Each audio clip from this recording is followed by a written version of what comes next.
écoutez, bonjour à tous. Je suis ravi d'être avec vous pour cette internalisation du LH Forum que nous allons vivre pendant ces 2 jours.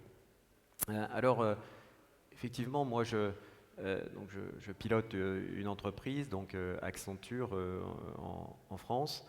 Et j'ai commencé à travailler sur un peu ces concepts d'empreinte sociale, puisque je vais travailler plus sur le côté empreinte sociale de l'économie positive aujourd'hui.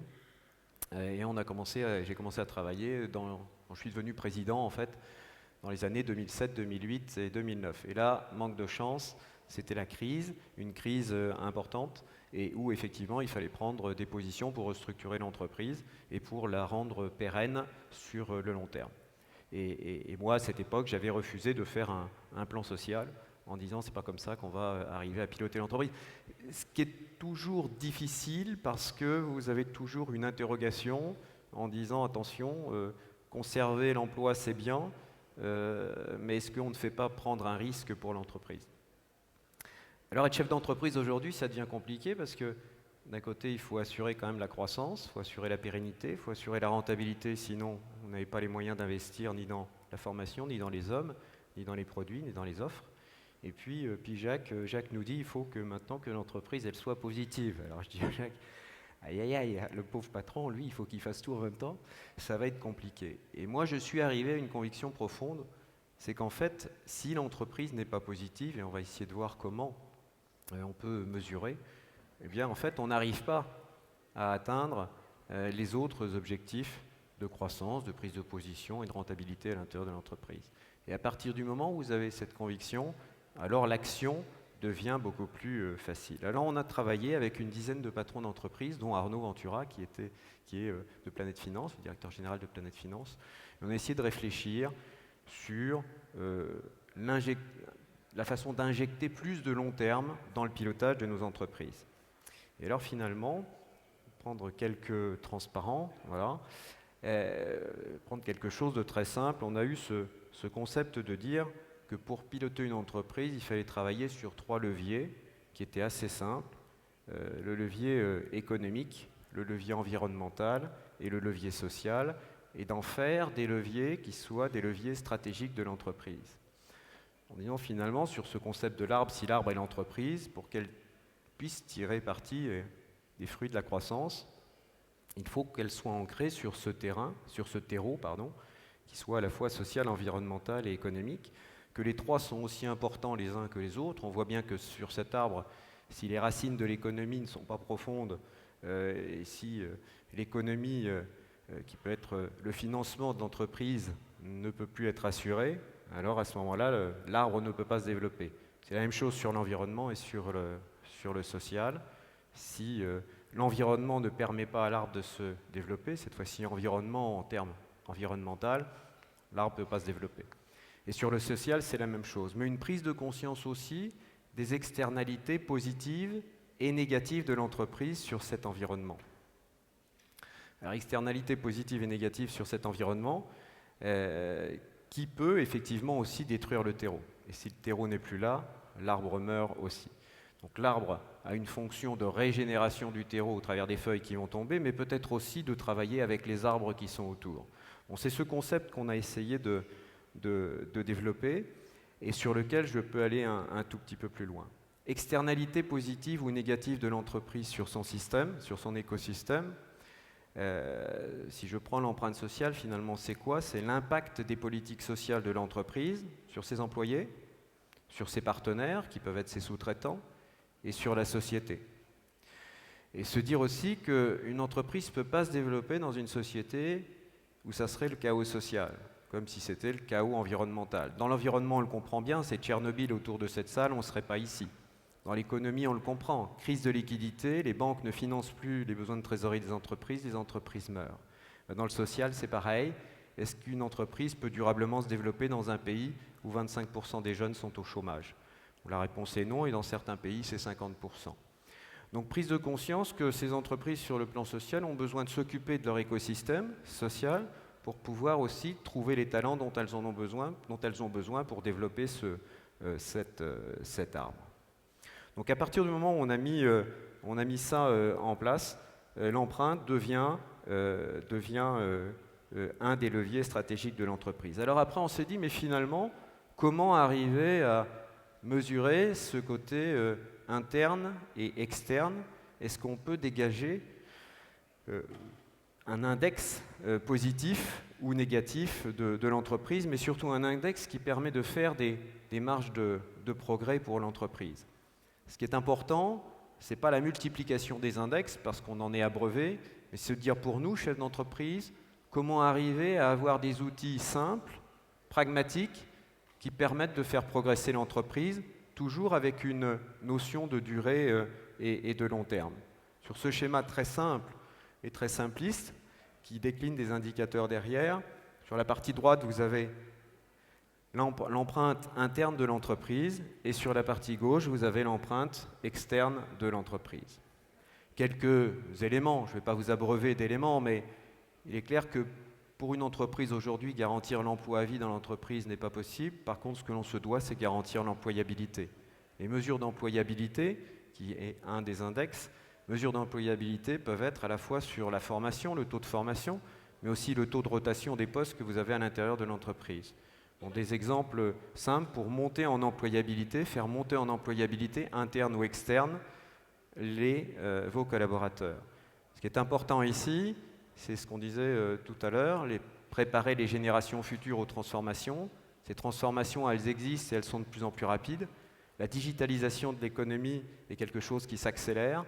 On doit préparer les générations actuelles, mais les futures générations, à la digitalisation de l'économie qui va balayer l'ensemble des modèles économiques que l'on connaît aujourd'hui.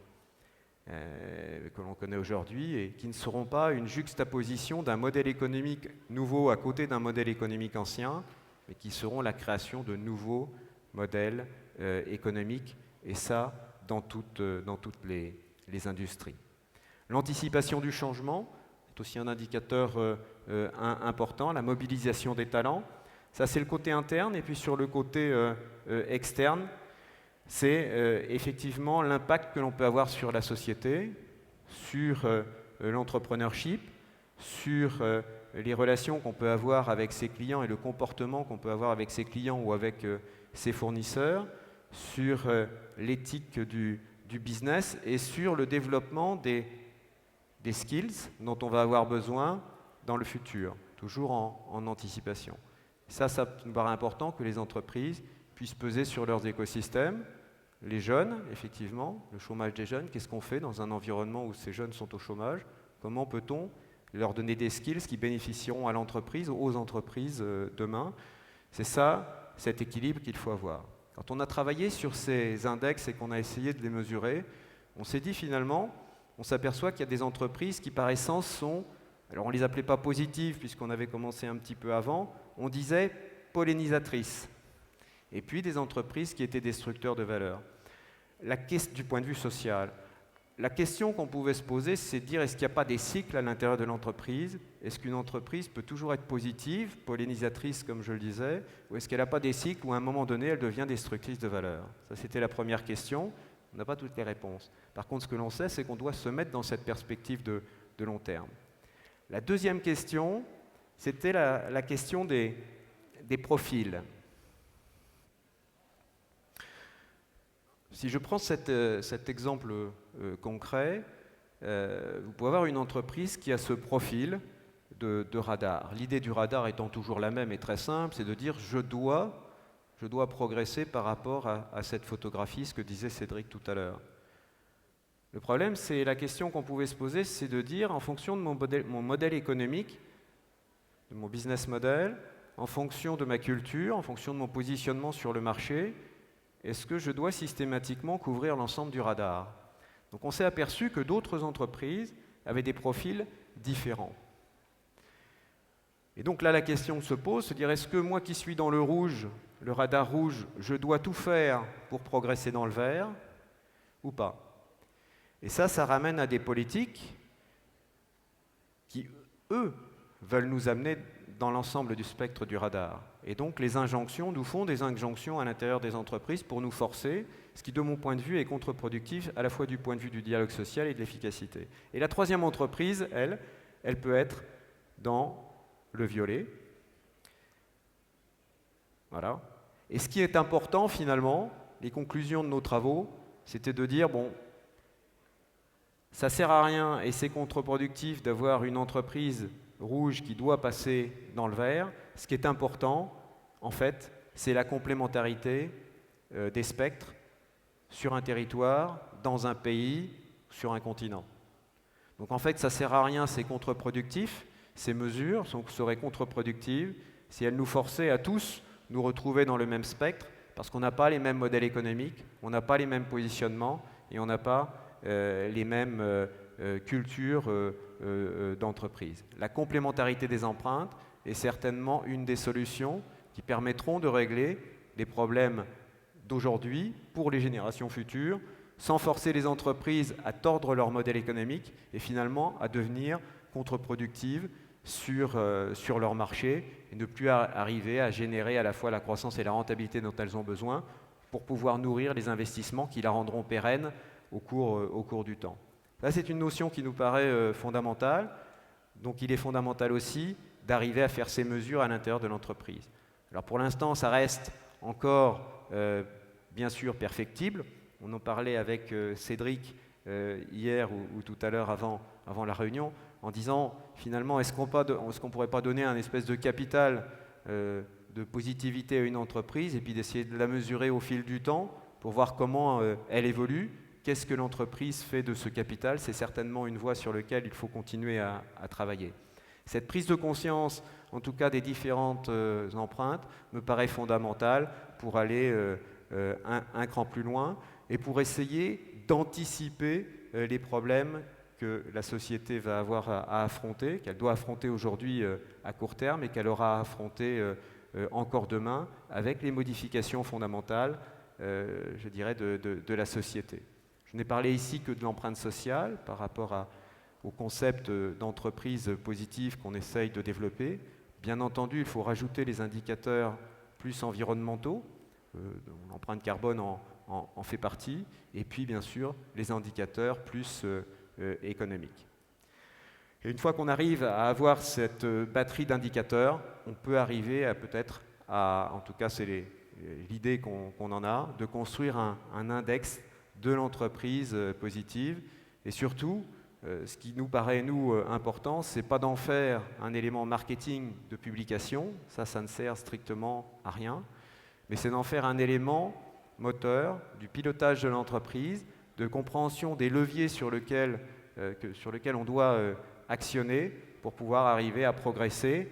Et encore une fois, pas progresser en aveugle sur l'ensemble d'un spectre, mais par rapport à un spectre extrêmement délimité et de travailler en complémentarité. On peut l'appliquer sur un pays. C'est quoi la complémentarité entre la France et l'Italie? C'est quoi la complémentarité entre la France et l'Allemagne du point de vue économique, environnemental et social? Est-ce qu'on doit copier les modèles sociaux les uns les autres? Sûrement pas. Est-ce qu'on doit les anticiper? Oui. Est-ce qu'on doit faire de la gestion prévisionnelle des emplois, si je suis dans le domaine du social, à l'échelle d'une entreprise, certainement d'une région, d'un pays, et de voir comment je peux travailler en complémentarité avec les autres pays? Jacques parlait de démographie tout à l'heure. La démographie de l'Allemagne est en train de chuter. La démographie de la France est en train d'augmenter. En tout cas, on sera plus nombreux en France dans les prochaines années, en tout cas à l'horizon 50, et l'Allemagne sera en décroissance. Qu'est-ce qu'on fait de ce capital? Comment on l'anticipe? Comment on travaille pour les générations futures, mais en anticipant ces transformations sur lesquelles on doit travailler et surtout on est confronté. Voilà, merci et on continuera à travailler sur ces sujets.